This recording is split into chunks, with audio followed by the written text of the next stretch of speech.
రేపు ఉగాదికే విజయవాడ గొల్లపూడి వైపు నుంచి లారీలకి అనుమతి ఇవ్వబోతున్నారు. విజయవాడ బైపాస్లో గొల్లపూడి వైపు నుంచి వచ్చే బస్సులు లారీలని కూడా కాజా దాకా అనుమతించబోతున్నారు. కోల్కతా చెన్నై హైవేలో చేరుకుని వెళ్లేలా జాతీయ రహదారుల సాధికార సంస్థ NHAI అధికారులు పనులు చేస్తున్నారు. ఉగాదికి కాజా వరకు వాహనాలను అనుమతి ఇవ్వాలని భావిస్తున్నారు.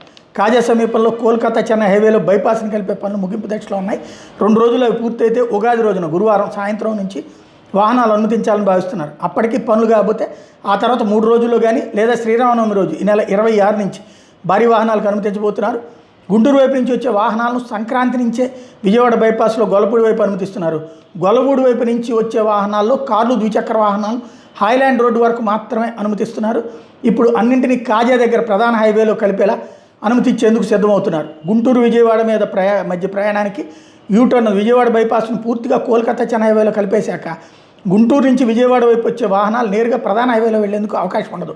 గుంటూరు వైపు నుంచి వచ్చేటప్పుడు కాజా టోల్ ప్లాజా దాటాక మురుగన్ హోటల్ వద్ద విజయవాడ బైపాస్ పక్కన ఉన్న సర్వీస్ రోడ్లోకి రావాలి.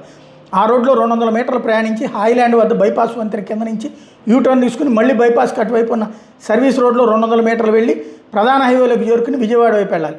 దీనికోసం బైపాస్కి ఇరువైపులా బీటీ రోడ్డు పనులు చివరి దశలో ఉన్నాయి.